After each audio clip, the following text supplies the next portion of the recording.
TalkShoe is not recording today. Sorry, folks. People that are listening to the live start recording is not starting on TalkShoe. Hey,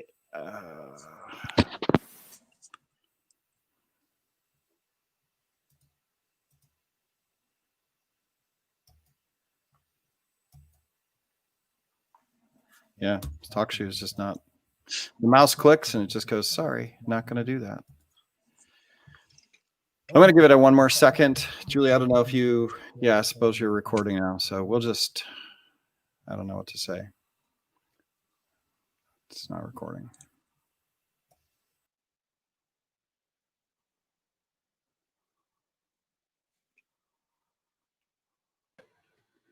Let's just give a minute. Eric's coming back.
All right, we're back again. Are you guys still recording? Go to chat. All right, we're back. Technical difficulties and such. TalkShoe just never came back. So we're going to get started here. Sorry for the delay, guys. If you're listening, we just had TalkShoe die on us. So guys over at TalkShoe, apologize for that. And we are ready to go. So here we go, guys. TalkShoe. Recorded live. Good morning, good evening, wherever you may be across the nation or around the world. Once again, you are listening to the VMware Communities Roundtable podcast. This is podcast number 535. My name is Eric Nielsen, and with me today, I have my special co-host, Corey Romero. Today is Wednesday, October 18th, 2020. It is a beautiful day in the Bay Area. We have chilly, cloudy winter weather. The Bay Area is absolutely dark gray. Corey Romero, how are you doing up there in Utah? Doing fantastic. We had a couple snowstorms roll in, and now it's between 45, 55 degrees. It's been kind of nice. And in the next 10 days, we don't have any snow, which is going to be good. That's good. We're heading into the holiday season. I know in America, we we celebrate Thanksgiving, so everybody's getting their food ready, and the cold, chilly weather kind of gets you in the holiday season as we come into some nice winter weather. I'm kind of enjoying. I enjoy the winter weather until it hits like January 10th, and I have to go back to work, and it's cold and rainy. Then I want to move to like Hawaii or the Keys or somewhere warm, right? I love it now, and then my wife always tells me that by January you hate it, right? I'm like, yeah, this is true. This is true.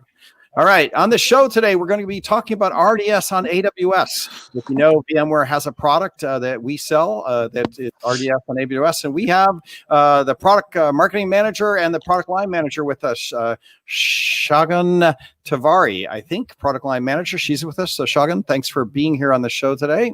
Good to see you. Thanks for having us, Eric. All right. And then Srinivasa, Kolluri, Senior Product Line Manager, VMware Cloud on AWS and Data Analytics. Srinivas, thanks for being here as well. Good to see you. Thanks for having us. Okay, before we get to the show and talk all about RDS on AWS, we'll do a little bit of news and just do some wrap up of the networking event. I know that Pat Gelsinger and crew did the networking event, talked a little bit about Project Monterey and some other things. So I know that went on, and the recording is still out there. So you can go to vmware.com and share that recording with everybody that's out there now. It's a pretty nice recording. I enjoyed listening to it. I would recommend everybody go listen to that. And we will have a follow-up guest next week. We're looking for Martin Smith to come and talk to us about a cool blog article he's written about networking in general, modern network. So we're going to follow up with that and continue the dialogue with regards to networking. So that'll be next week. And at the same time, I'm working with William Lamb on Raspberry Pi with ESXi experiences. So stay tuned with that. We're going to have William come back and talk to us about what's happening with ARM and ESXi and kind of some programming experiences we're going to be building so that everybody can have some fun over the holiday season. If you got some downtime, you want to go pick up yourself a $50 Raspberry Pi and go build your own little home lab using ESX on it. You can do that now, full-fledged ESX environment with you get that 4 gig model. You have enough room to run some VMs, and they're working on different VMs that you can run, VMDK kind of payloads that'll run on ARM. Kind of a fun over the holiday break. If you get some downtime, you can geek out with us, and we're going to get ready to publish that, and we'll have that on the show as well. Corey, I know also we got vExpert stuff happening as well at the end of the year apps. Why don't you give us a little summary of what's going on there? Yeah, so vExpert applications are currently open. The official announcement goes out on Friday, but they are open. We did a soft open for the vExperts. So officially, the applications are open from the 20th to January 8th, and you'll be able to include all of your 2020 information for what you did. We're going to have the announcement on February 11th for all the awards. And the sub-programs will open on February 19th, and we're looking to have 9 sub-programs this run. And all of the sub-programs refresh every year, just like the vExpert program does. And we open them in line, so we just do it a week after the vExperts are announced, so that way all of the vExperts who are in the program get into the sub-program. So if you're doing any type of advocacy, evangelist work around any of the VMware products, around VMware in general, I highly advise you to go to vexpert.vmware.com, read about the program, and apply. With that, yeah, I'm really excited about it. We've got a bunch of applications that are in there now, and 2021 is going to be an awesome program. We just keep adding more sub-programs, so we just keep adding more value to this program. So, yeah, excited. Very good. Very good. Well, that'll always be fun. A lot of workload there. And I know that several people have reached out to some of our members looking for references for their apps. And we also had some conversation with some of the guys about what does it mean during COVID times, right? And I know me and you have talked about if you were a vExpert last year, you're probably going to be a vExpert this year, just because we're not going to be hypercritical on current vExperts because it was such a short, constrained year as 2020 has gone, and that it was going to be impossible for everybody to be out doing presentations, engaging with the world. And sure, you can do some tweeting and other things, but I think if you were a vExpert in 2020, the likelihood of you getting 2021 is pretty high if I'm getting the years. Yes. Here. And then if you haven't been a vExpert, you do have that challenge of justifying yourself and building an app based on a year that was difficult for everybody. So we'll probably lower some of those expectations as well to some degree. Yeah, absolutely. Yeah, I put that in the email to vExperts as well. Right? I think that's kind of a given based on the conditions that we've been seeing in 2020 so far. Like you said, there's no VMworld. You couldn't do sessions. You couldn't do v brown bags, no vmugs, right? So we were really limited on what we really could do. So all of the events that you could do were all online, blogging, tweeting. So we're looking forward to reading those apps, going through those, and yeah, absolutely. There's going to be a so if you're a vExpert in 2020, you're most likely going to be one in 2021 as well. All right. Well, that's it for the summary of what's going on in our world here. I am looking at budget for next year, and we are trying to figure out how to do an online, if we don't do a VMworld in person, how do we do an online vExpert activity? How do we send everybody something, t-shirts or pizzas or whatever, that we can all get together and have that kind of virtual party? I know we skipped that this year, kind of feel bad for that. So I am trying to put budget line items in for stuff that we can do cool with vExperts next year in the land of virtual environment. Hopefully we get through COVID, everybody gets a vaccine, and we can get back in rooms together and have some fun at the same time. Yep. All right, on with the show. So let's chat with our guests as always. Shagun, I guess I'll start with you. Tell me, we always do an elevator pitch. Who are you? What does your career arc look like? What have you done in your career? And then what do you do at VMware? Oh, that's sweet. All right, so Shagun Tewari. I'm currently a product marketing manager for RDS on VMware, as Eric has already mentioned. Been with VMware for all of 6 months, so yay. Excited to be here. Prior to VMware, I was actually in the food and beverage space, again, within the marketing capacity. And prior to food and beverage, I was actually in the oil and gas realm, and I was a field engineer there. So yeah, I've tasted a little bit of different industries in my career. My plan is to stick to marketing.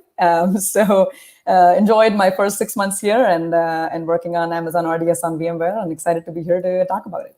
Yeah, nice. That's it's fun to hear that. We are a community podcast, so it's fun to get to know people and where they come from and what they do. And I got to say, if we're marketing SaaS services and cloud services, getting some external marketing experience that are used to marketing consumer type things, right? Where you have broader marketing is probably worthwhile. I can see why you landed here. Thanks for that. Sure. Srinivasa, why don't you do the same? Absolutely. So Srinivasa Kolluri, I'm a PM lead in the VMC team, basically VMware Cloud over AWS team. It's been a year since I've been here. I primarily work in the data space, own a couple of data and analytics products. RDS on VMware is one of those products. Prior to VMware, I spent 3 years on the dark side. Basically, I worked at AWS. I was in the RDS division. I also worked with the SageMaker. SageMaker, as some of you might be aware, is a managed machine learning as a service. And prior to that, I was with an infrastructure as a service company, basically working on semiconductor chips that kind of go into smart NIC cards, so on and so forth. In fact, VMware uses a few of these chips. So have spent about 10 years in product management. So it's been a while. And before that, I have a background in semiconductors. So nice. That, in a nutshell, is. I meant to ask both of you, but I'll ask you. So, where are you on the planet? Where do you work out of in your home office? What city are you from? So I'm based out of South Bay, Milpitas. Okay, so you're in the Bay Area. Okay, we got a Bay Area. Yeah, I'm in the Bay too. I'm out of Mountain View. All right. So you're experiencing our winter weather, like everybody here, right? That's right. And lost internet yesterday. All right. Well, great. Nice to have you both on the show. So the first thing we usually do is talk about the overview of RDS on AWS. So maybe one of the two of you, I don't know which one to cover that, is just highlight what is it for people that are running vSphere and other people, products. Maybe they know a little bit about databases, but why don't you give us a summary of where this is, how Amazon got where they are, and what is it? Yeah, I can take that one. So I typically, when I'm giving an overview of RDS on VMware, I would like to do it in 3 parts. So the first is, perhaps touch a little bit on the pain point and really why do we need this product, right? Why do we need the RDS on VMware flavor? And then introduce RDS on AWS, like you mentioned, Eric, which of course is the AWS's product that's been out in the market for a while. And then touch on RDS on VMware. Like, why do we have this VMware flavor coming in, right? So I'll try to do 3 of them real quick.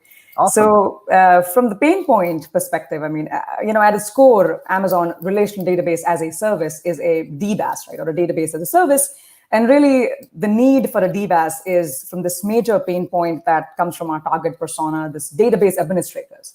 Right? Database administrators typically, a majority of their time gets spent on routine, tedious tasks like patching, provisioning, backup, archive, capacity planning, scaling, what have you.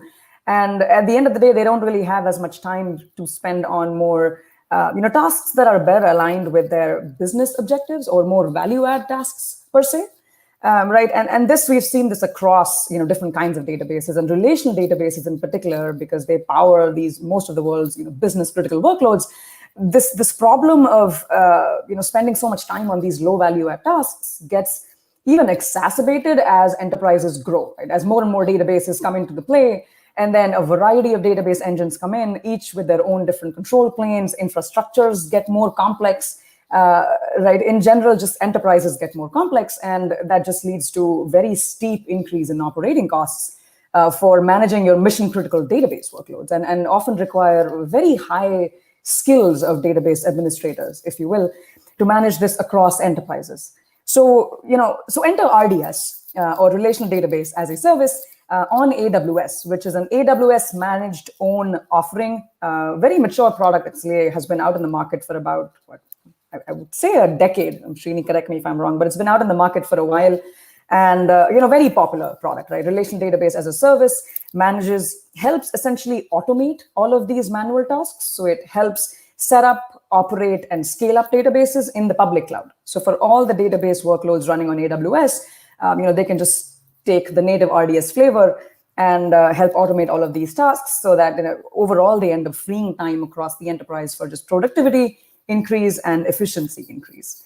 Now, RDS on VMware was actually announced in, I believe it was VMworld 2018, so about a year and a half ago. And the idea with RDS on VMware, which is really a hybrid version of RDS, was to say, all right, why don't we just take this extension of RDS from the cloud and let's extend that to vSphere customers who are running their database workloads on premise. For whatever reason, they're not able to move their database workloads to public clouds, or they just don't want to move their workloads to public clouds, but they can still leverage this goodness of public cloud, extend RDS, right? Use an extension of this control plane to still set up, operate, and manage their on-premise database workloads. So it's kind of a hybrid approach, a best of both worlds of the public cloud and the private cloud. And they can do all of this through a single pane of glass. So the biggest benefit for RDS on VMware customers, in this case specifically vSphere customers, we see the biggest value prop of RDS on VMware being this data can remain on premises. Your data can still remain on premise, whether it's for sovereignty reasons, security reasons, if there's low latency requirements, the data, they just can't afford to keep the data on the cloud. For any of those reasons, it can be compliant, it's sovereign, it's integral, but you still get the benefit of increased productivity for database administrators because you're able to use this leverage this control plane from the cloud to manage your on-premise data workload. So we're kind of trying to play in this hybrid space here with RDS on VMware. We call this the cloud-like way to manage on-premise databases. So to some degree, there might be a multi-cloud play here where if I build an Amazon app, right, and I'm sticking my data in RDS on Amazon, but then I decide I want to bring it back into my own data center. I want to set that database on-prem. This is where it makes a lot of sense because I could just stick that on-prem. I might build an app that's multi-cloud, that's using API services over on Amazon, right? But yet my data still has to be on-prem. But then Amazon has all their API stuff designed to work with their database, right? So there is like compatibility issues that go across that. So by us offering our RDS on vSphere on-prem, you have that compatible, infrastructure that's local that then I can build my microservice application that's running all over the place. But then getting at data on-prem, and then I can also get data, because it's RDS, I assume I can get it on Amazon Cloud as well and pull from multiple sources if I need to, right? So that kind of like the summary of the value prop here that people are kind of experiencing.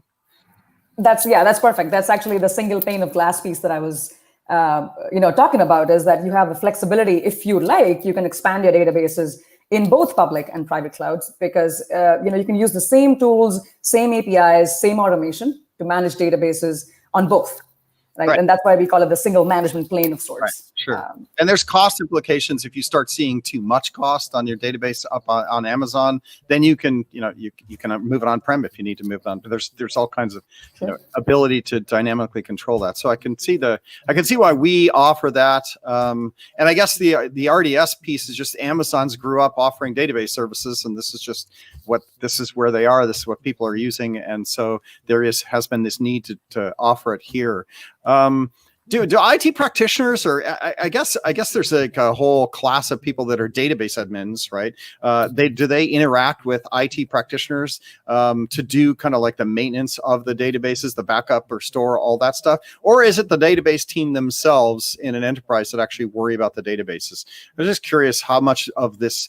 I know we have network admins, I know we have storage admins. I've never really touched on database admins before, right? And their role versus the IT people's role here. And then how all these roles come together. I wonder what your thoughts are on that.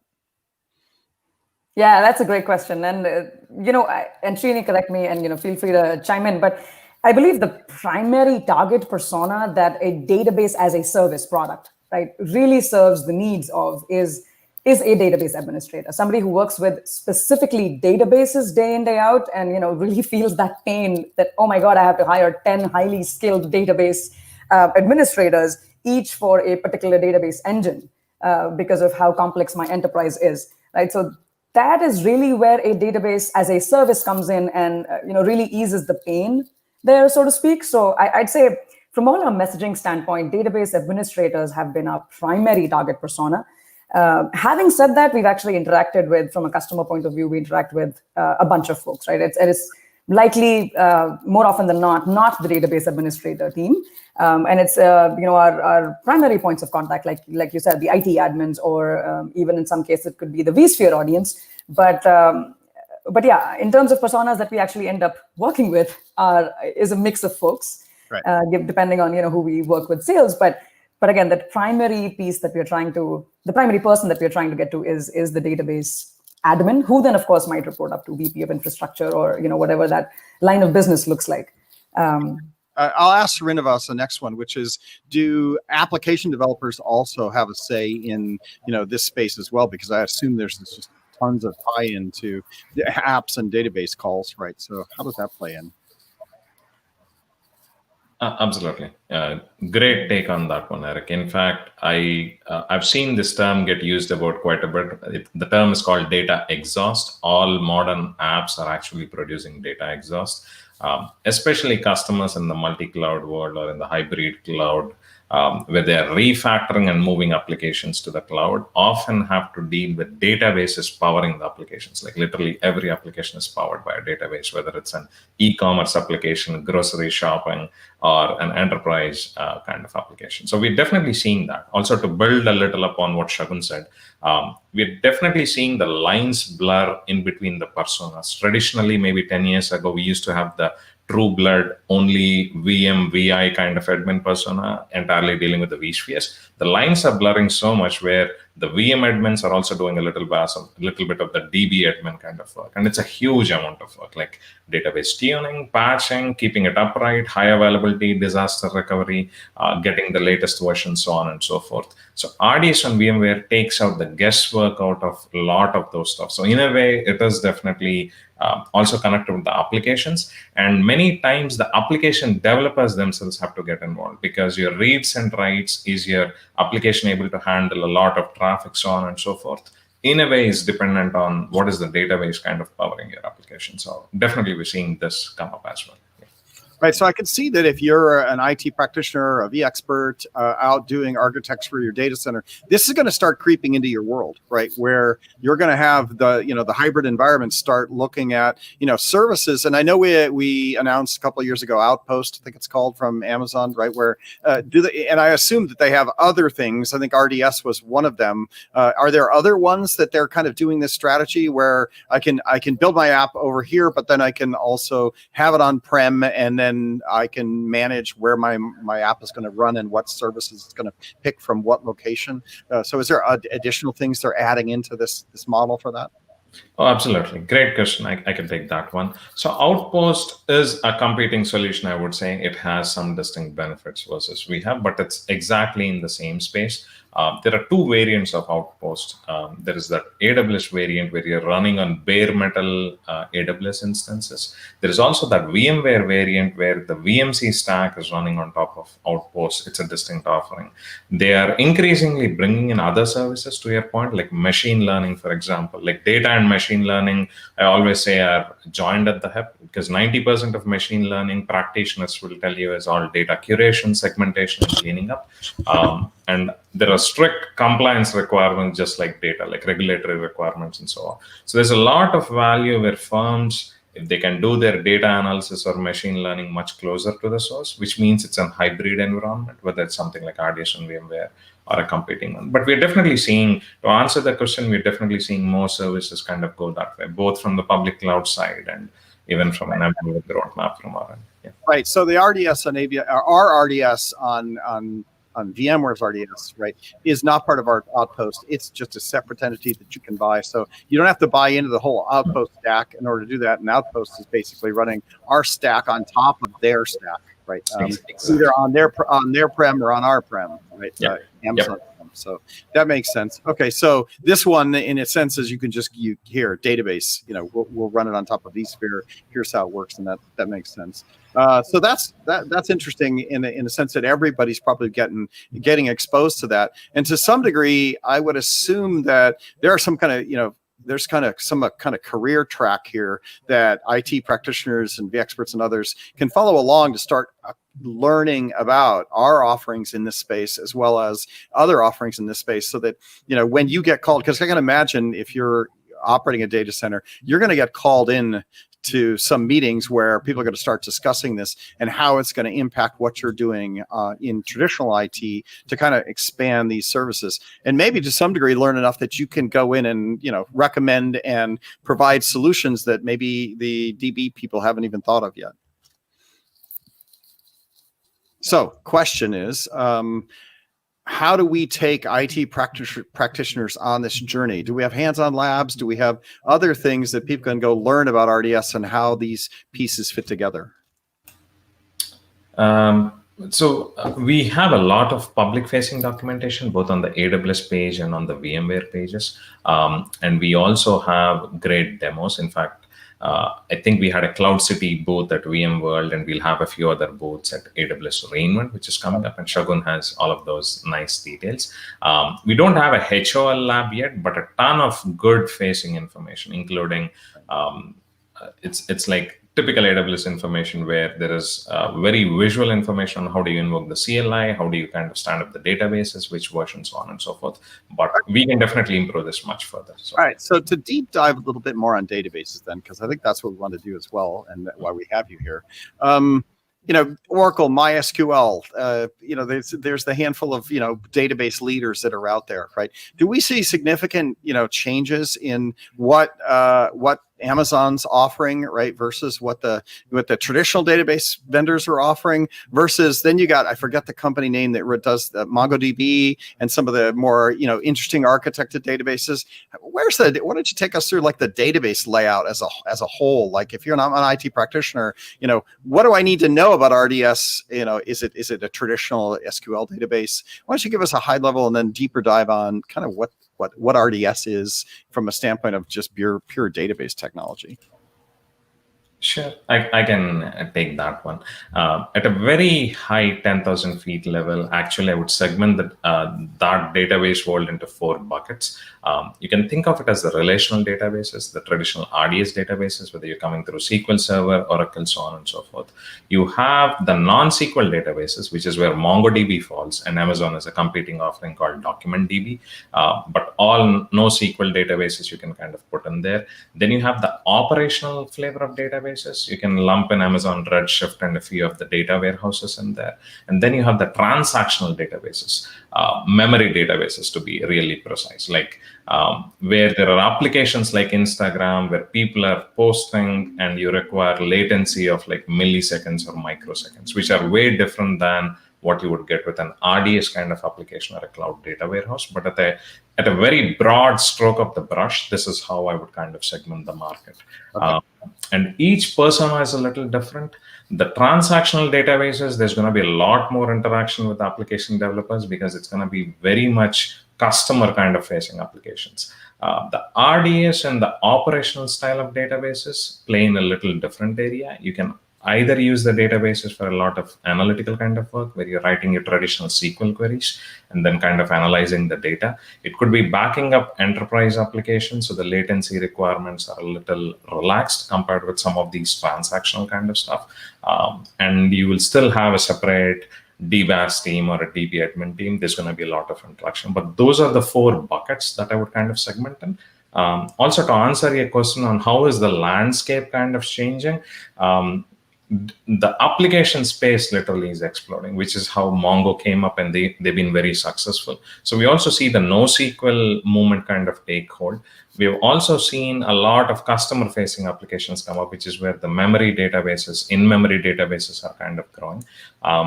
RDS continues to grow as well. A lot of enterprises will find value in relational databases, and this space continues to grow. In terms of market leadership, I think Amazon is still in there along with Oracle. Oracle has always had good fans of their offerings. Azure has a strong offering. And we're seeing Azure do the very same thing because they broke out their data services as Azure Data Services, Azure Arc Data Services, which competes with AWS Outpost. Google is doing something similar with their hybrid cloud offering too. So looking at these market leaders, we do see the validation that this is where the personas are changing. This is where the industry is going. There's a lot of need for hybrid cloud databases, if I put it that way. Yeah, nice summary. I like that. And so in a real sense, to some degree, you're tied in with almost like the cloud vendor that you decide to use to build your application and what your application is doing, that you get tied in either to RDS because it's relational, or whether you're doing these other segment databases. And that makes sense. Is there any solutions that go multi-cloud, or not really? That's it. This is, you're kind of pinned into the cloud that you decide to use, right? Azure versus Amazon versus Google. I would assume that, yeah, other than you host your own database and just, run your own database, right? So RDS, I think just it's an Amazon solution. You're going to be pinned there.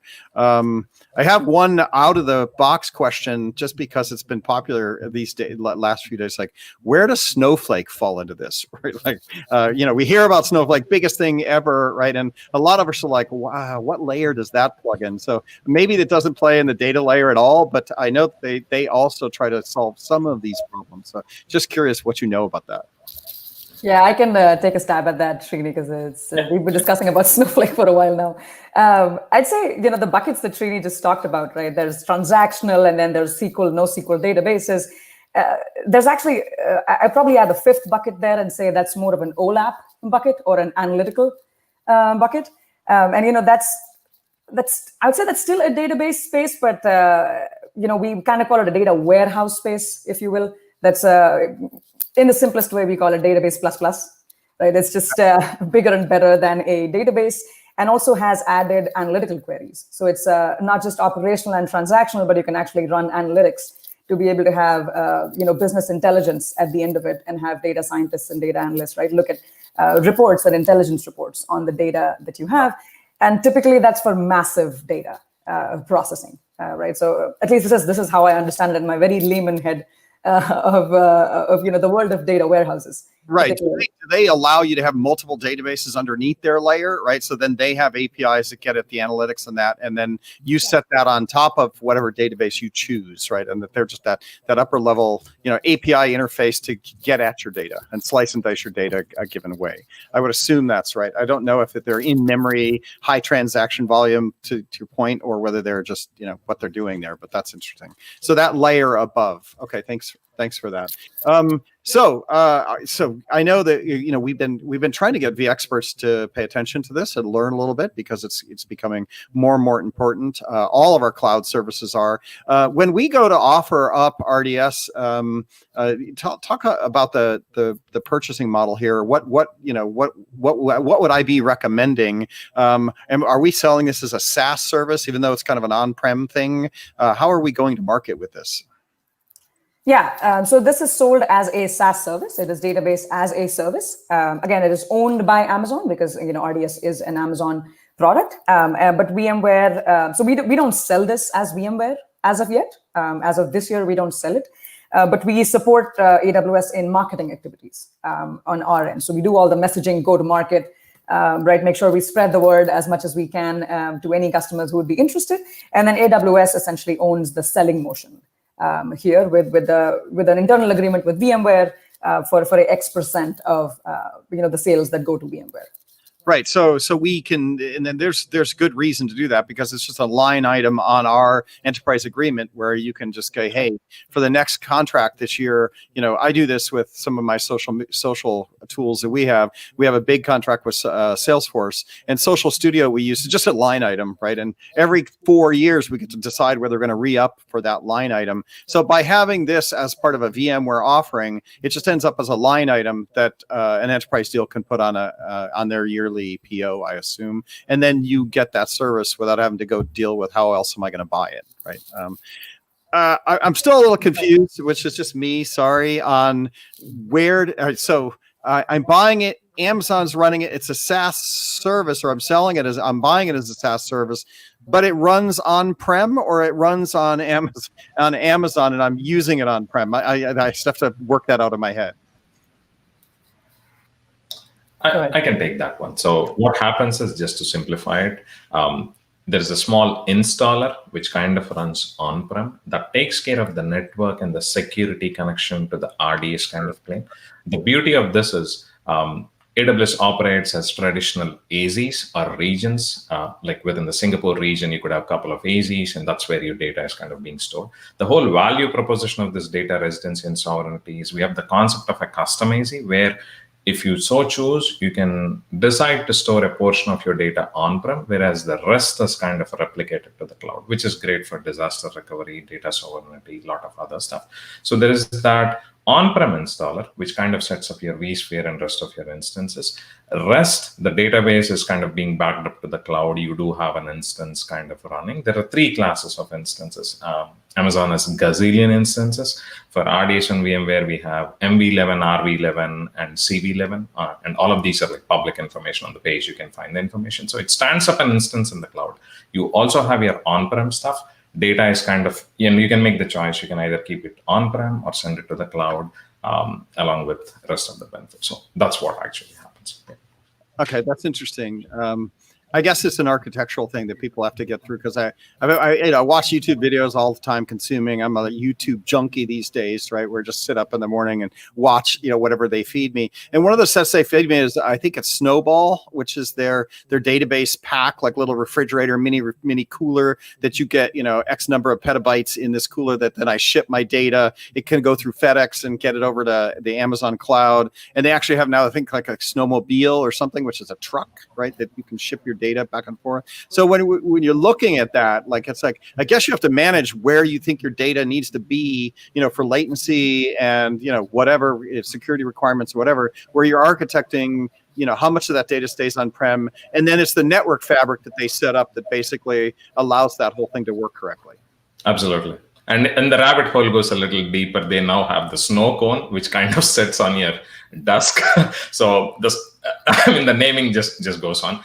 But great point. And I love it that you brought it up. The snowmobile, which is a huge truck, which is useful for moving data centers.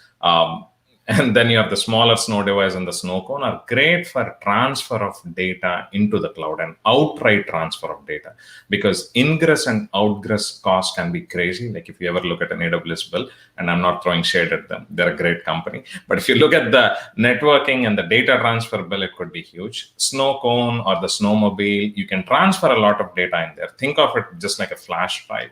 load up your data, send it to them, and they'll get all of it into the cloud. So that's their purpose. This is more of a live kind of transfer where your database is really working in the hybrid cloud areas, not just data transfer itself. I definitely understand that was a different product, different thing. But when you're architecting your data, they did talk in the video of how much data do you have and what's your network type, and do the math to see how you're going to manage, network. And then to your point, how much does it cost to move that data, because they're charging you for network traffic, right? And just moving data from point A to point B, which really isn't giving you any function other than getting data to the right places, is a cost that you got to manage at the same time. And I would assume that RDS kind of helps you deal with that. It definitely helps deal with that, because you'll still have some of your data transfer costs, but it's not going to be the costs are not going to be as bad as moving across regions, which is a different pricing tier, and also moving from a different service, because it's all part of a single service. So it's kind of like a seamless transfer. You won't move into those higher price slabs, like moving across a region or moving across services, because it's an end-to-end self-contained kind of service. So you do have a fair point in that. Right. All right. Well, it is interesting. So up level a little bit here. So VMware traditionally, we have vSAN. That's storage, but we traditionally haven't been in the database market, right? This is kind of almost an expansion market that we don't really hear about very much. That in fact, we're getting into these SaaS services that are kind of outside of our comfort zone, and they're still completely tied into the any app anywhere kind of offering that we have to build as an infrastructure company. But I think it is interesting that it is an expansion place for us to go, where we have to take IT practitioners and teach them about database structure in order to provide infrastructure for any app anywhere. It really does, when Pat talks about the application is really this, you need all the pieces of the app to be a modern infrastructure provider, right? A plumbing provider like we do. You actually have to deal with the database now, because the app is so totally interconnected. It's not like the data, everything's coming together, right, in the cloud. So I would guess that we don't have a giant practice in this yet, right? But I assume we're making inroads into learning how to go to market with this stuff, right? Yeah, this is our first step into database as a service space, right? Any app anywhere. So we're trying to prove that databases are really just the foundational piece of apps. So this is, I guess, our first step in that direction. To be in that database, space as we think about any app anywhere. Yeah. Right. And certainly a lot of our customer base is Amazon. They are, probably the 80% market leader when it comes to where you're building your cloud. So that's not surprising. And it sounds like Google and Azure also are going to be competing in this space. Do we think there's going to be a time when we're going to also offer other database services from the other cloud vendors? Yeah. Interesting question. I'm thinking. Reliable for any kind of, and if you can't say because you already know things, just say, "Geez, I have any idea. That's above my pay grade." Probably is above my pay grade, but I'm trying to think. let me just share some info. Definitely, there's a big focus this year. You definitely highlighted the right trend. All the public clouds are doing it. We are definitely expanding. At least it's a different BU and a different division. But I know for a fact the VCPP program is being expanded. The partnership programs are being expanded. Where a similar thing there's a high possibility of this being kind of replicated there. So the company definitely is focused on the trend that you highlighted. I'll ask us a more interesting question. So, you look at Snowflake, and there are third-party companies that are also, trying to build multi-cloud solutions. Are there other people out there that are trying to provide IT solutions for this problem space that you're aware of? And then more importantly, are we going to buy any of them? So I could maybe buy some shares in those companies before, I miss Snowflake, but certainly I'm willing to. I'm just joking about that. I'm not buying any stock. The industry, I got to assume there are competitors that are trying to, produce solutions in this space as well that maybe people should know about. Absolutely. I'll take that one. Yeah. There's one of the VCs in the Bay Area who publishes his annual State of the Union on data and analytics, and he refreshes this infographic every year. Last time I checked, there were a gazillion companies out there. Given the mad success of Snowflake, there are other competitors like Datadog, Data Robotics, JFrog. What's happening is three worlds are colliding together. You'll also hear this term called MLOps come up. Like DevOps is now fine and dandy. Everybody knows about it. There's also data ops, where there is this discipline of the DB admins kind of taking on a different role. Application developers moving closer to the DBAs. There's also MLOps, which is red hot. So MLOps, data ops, and DevOps is creating these unique class of other companies who are attempting to do something similar. The tough portion of the puzzle is, if you're not one of the public cloud companies, you're not privy to some of the network and the infrastructure pieces, because whoever tries to solve this, you have to get to that seamless experience where a customer is able to get to that multi-cloud vision. And the networking and the local storage pieces are tough pieces, but it's definitely a hard space right now. A bunch of companies, other than the three that I mentioned, are competing in this space, and they're trying to solve this problem. Yeah, I feel like it reminds me back to the days of Steve Ballmer standing up on stage going, it's the developer. I feel like the key component of this is it's the network, because everything is tied together in this multi-cloud environment, and you have to have that network fabric in order to make all of this work, right? Which gets us into the network event that we did have, where that's why VMware feels it's so critical to make sure everybody understands that we have a really robust network solution.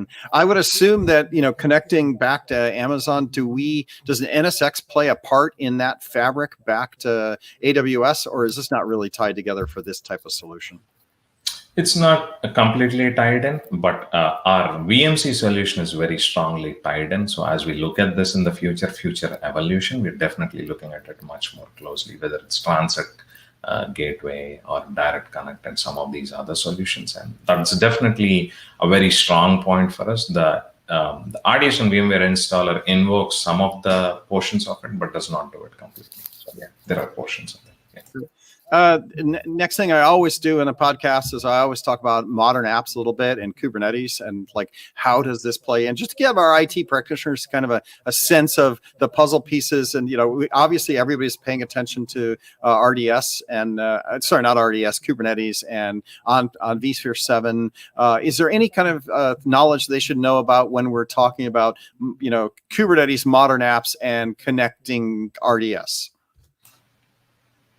I can take a shot at that one. So other than RDS and VMware, I also own an internal product, not an external product. It's an enterprise-wide data lake. Snowflake is very similar to a data lake. And within that data lake, and this is all internal VMware teams, there are literally 70 plus teams that kind of use it for business analytics. The reason Snowflake has gotten so popular is because a lake can kind of take in structured data, semi-structured data. You just dump it into the lake, do your cleaning, and then analyze the data.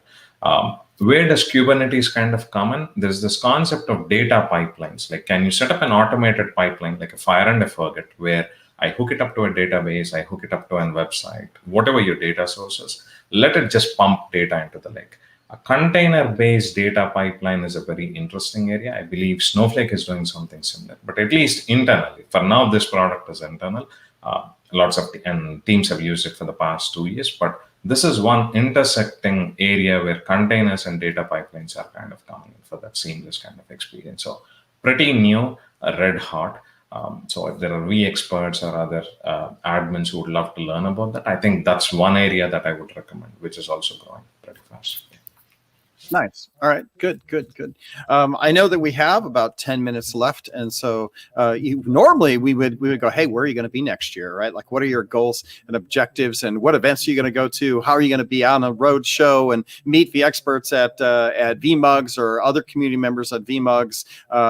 But this is 2020. Hopefully we're finishing up 2020. And, as I said at the beginning of the podcast, maybe we'll all get our vaccine by April, and we'll get back onto the road of engaging with people real time. But I guess you got to look at, you're building out your 2021 plans now. Any kind of, you don't have to obviously be specific because a lot of the stuff is confidential yet, but any kind of major goals that you're trying to do next year when it comes to RDS? I assume some of it is just, following along with what Amazon's doing. But anything you want to share with regards to what your top things are, and then also I'll follow that up with how can community people help. Right. So maybe you can give us a snapshot of if everything went well, what would you want to have happen? Yeah, I can start that off. So for RDS on VMware, I think one thing we're going to continue to do is we're going to continue to spread the word, because again, it's a newish product, right? It was announced end of 2018, so we're still trying to make sure everybody in the world knows about it. And so this, thankfully, coming on here has helped that, Eric, in one way. And then I think the other piece there is we're also going to be focusing on our product roadmap, right? Very early on, released 2 years ago, but now we're trying to think, okay, given all these competitive different products out of the market, how can we still, be the best in class and offer a very competitive product specifically meant for vSphere customers? So, there's a bunch of different things we're trying to do. I think the biggest piece that we're trying to solve in that product roadmap is how do we get better high availability features? And then at the same time, support for Oracle has come up more than once. So right now, RDS on VMware supports MySQL, Postgres, and SQL Server. And Oracle is the next database engine that we want to make sure this control plane supports. So that will be something that we're looking forward to next year as well. So from my side, I know those are the two key pieces we're tracking to. And then Srini, feel free to add on more things. Perfect. Oracle is definitely top of the list, along with other product improvements. Like one, definitely spread the word. Hopefully we'll get to go in person to a lot more events next year. But there's a series of product improvements that we're targeting. Like we're consuming a lot of the goodness of the RDS features, but we're not at 100%. We would love to get to parity, bring in all of the features that they have, whether it's snapshots, cross clusters, high availability, disaster recovery, bring in engines like Oracle, just like Shagun pointed out. Maybe in the future, even expand it much further. I wouldn't say all the way till serverless, but Aurora is the serverless product, for example. But definitely there's a roadmap, which is a high priority for us. Spread the word, go to events, and then just improve the product. Yeah. Right. That makes sense. That makes sense. And I know that, we have the experts that are always interested in doing that. So maybe we can just schedule, a briefing for them. I think we did a small briefing on RDS. Oh, I know what there was. This little show coming up. What's it called again? ReInvent. Oh yeah, ReInvent. That's it. A little show. That's right. Practitioners that normally we go for VMware Code. We go there, but it's virtual this year. So I should do a shout out and say that hey, VMware is going to have a virtual booth at Amazon ReInvent this year. So that's good. Or AWS ReInvent. Do you guys have a virtual presence at AWS ReInvent this year? And if so, what is it going to be? Like a video? What are you guys going to do? Is there anything we can do at AWS ReInvent this year? They've been pestering me to come do a Raspberry Pi thing because I've always done Raspberry Pis at the last few events. What are you guys thinking about doing there? Do you get an opportunity to engage with people at ReInvent? Yeah, we're specifically for RDS on VMware, actually, we're excited about delivering product demo sessions. So we have designated virtual rooms as part of VMware's booth, or VMware's virtual booth is probably the better way to call it. So we're going to be there 3 times a week, 12:15 to 12:45 p.m. So what you're saying is I can sit on Zoom for many more hours because this is what I'm here. I just want to be at my computer on 4 virtual Zoom meetings. I'm so excited. That's right. Yes, please join us virtually for an extra half hour, 12:15 to 12:45 on Wednesdays, Thursdays, and Fridays for 3 weeks. So we are total 9 sessions. Zoom beauty. I just can't wait. I'm so excited about it. I couldn't believe how excited I was when I heard there's going to be 3 weeks of happy Zoomness that we get to do for Amazon ReInvent. It is what it is. It is good though. So you're going to be there. I know that we're going to be tweeting this out over the next week or two. We're going to try to get everybody. So if you are a vExpert, we are going to be giving away some Apple products. If you retweet, we will be watching retweets for AWS. If you're hearing it here, go check it out. Corey will be sending out to vExperts the little program we're going to be running to give away a couple things just to get people to know about the fact that we're going to be at Amazon reInvent, and we do have this product, and we have other things going on. So we have been looking at what to do. It is our last thing that we do every year is Amazon reInvent. So we will be giving away some Apple products, and I want to talk about maybe AirPods and which version of it, the AirPod Pros, and a couple of those things that we're going to be giving away. And we're going to be doing a vExpert push on all of our stacks on Amazon reInvent. It is the last thing we do as a community and advocacy group here. We actually go out with a bang. Usually it's a lot of fun. We get to go to Vegas and hang out and drink too much and have a lot of fun with that. This year it's going to be more Zoom, I guess, but we will give away some fun stuff. And this is a place that guys, if you're listening to this, it is going to be important. If you look at Pivotal, if you look at our DevOps strategy, our application strategy, the database piece is one of those pieces you have to have, right? So if you're listening to this, the reason we brought him in here is that we think it's going to be important. And the more we know, the fact that Snowflake is the biggest IPO ever, right, means that as IT practitioners, as our careers move forward, we're going to have to pay attention to space.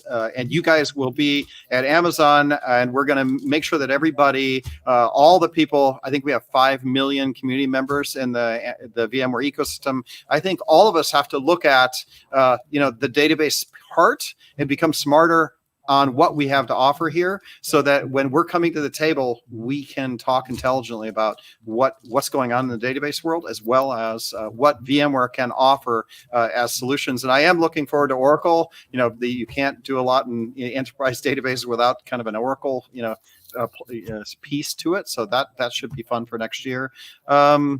Last things, are you guys on Twitter? Do you do kind of some social outbound? How do people follow you? Is there a blog on any of this yet? We'll have to kind of get you roped into that if not. So maybe you can just do a shout out. Are you guys on Twitter? Yes, but I'm not very active. I'm guilty of that.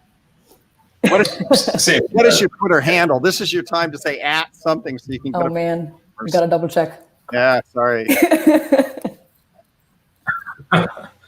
It's at my first name. That's my Twitter handle. At SHAGUN? Yes. All right, at SHAGUN. Go give her a follow. Yeah, get out your mobile phone if you listen to this at SHAGUN. That would be awesome. And Srinivasa, you're too technical. You're not probably on. You got it right. I don't know if it's even active. I'm forced to be on there as a marketer, but yeah. If I had a choice, I wouldn't be.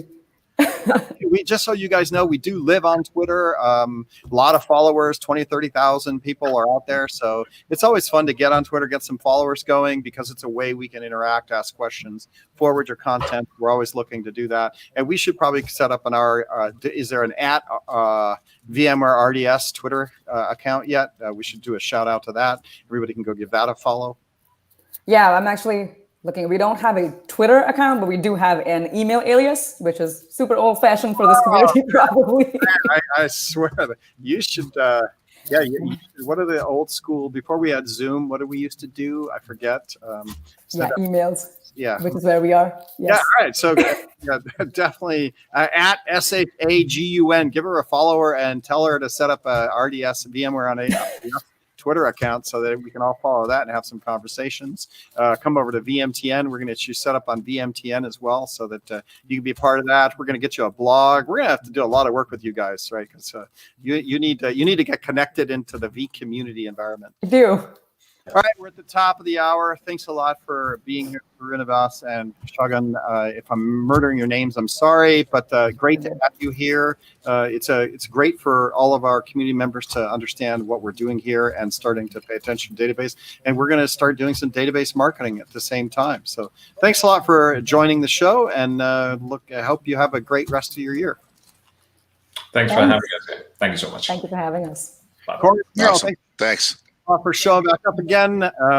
Good to see everybody again. We will be back again next week with some more networking conversation. We're going to get Martin Smith to come on, and we're going to talk networking. Until then, have a great rest of your week. I think next week is our holiday week, but I think we're going to try to get a podcast in right before Thanksgiving. Until then,